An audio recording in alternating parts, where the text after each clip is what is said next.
Well, by this point in the course, you should have a pretty good grasp of how to use all of the different sections of the Lumetri color panel. But I want to point out some things that have been happening under the hood when we've been making these changes. Now I'm going to switch from looking at the scopes to my Effects Control tab. I can do that simply by clicking on it.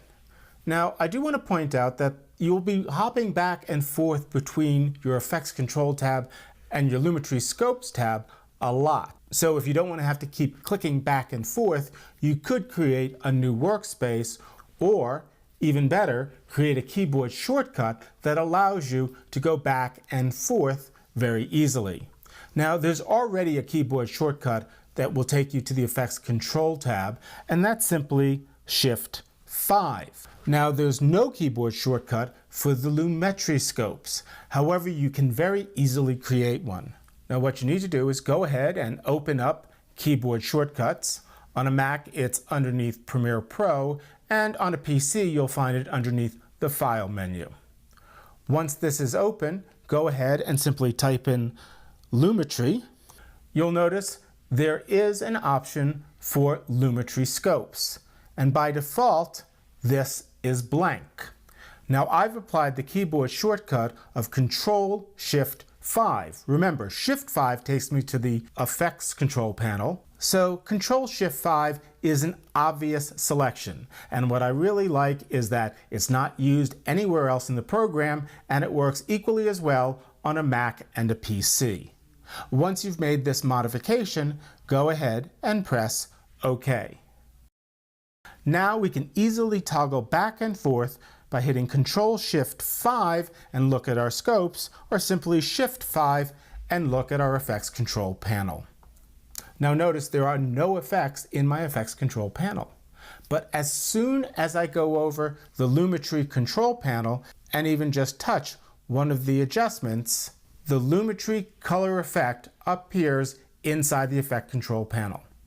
Now I'm going to open up some of these disclosure triangles so you can see what's inside. And what's important to note is that some of these adjustments can be keyframed. If you see a stopwatch, that means you can put a keyframe wherever the playhead is currently parked. However, there are some adjustments that cannot be keyframed.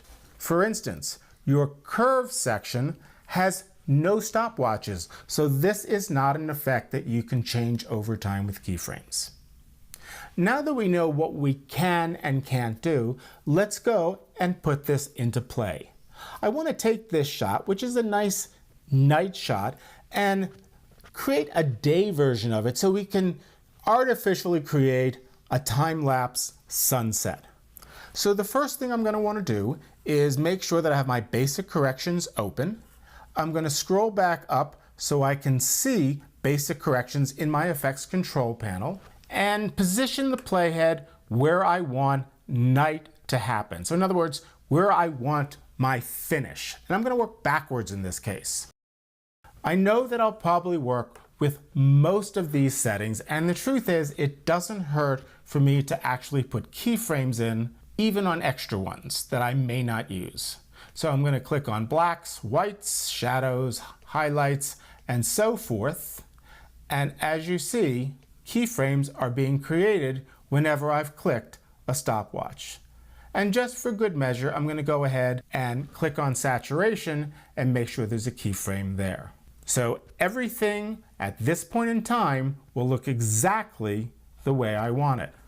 Now I'll move the playhead earlier on in my timeline, and I'll start adjusting the image to make it look more like daytime. So I may open the image up, and I'm going to move the exposure slider to the right, and you'll notice as soon as I finish that move, a keyframe appears in my Effects Control panel. Now I will be toggling back and forth between my Lumetri scopes and my effects controls because I want to make sure that I'm not making my image so bright that it's not broadcast safe, and the same thing with colors. Again, Shift-5 and Control-Shift-5 will be the keyboard shortcuts that I would most likely use. Now that I've brightened the image a little bit and fixed my exposure, let's go ahead and play with our contrast, a little less contrast, bring up our shadows. So now it's brighter. I want to make sure that my black levels really still stay black, so I might keep that down here. And I can work with the contrast, highlights. Let's take them up a little bit. So this looks like late evening. Because I've brightened the image, I'm going to add a little bit of saturation because, again, whenever you lighten an image, saturation diminishes. Let's go back to the Effects Control panel, and you can see keyframes have been added for all of the adjustments to make this look like day. Let's hit play and see how the effect works.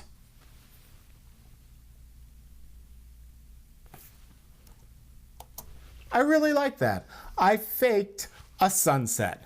So as you see, being able to keyframe your color grading can be very beneficial, and it's pretty easy to do as long as you know to step into the Effects Control panel and be aware of which color effects can be keyframed and which can't.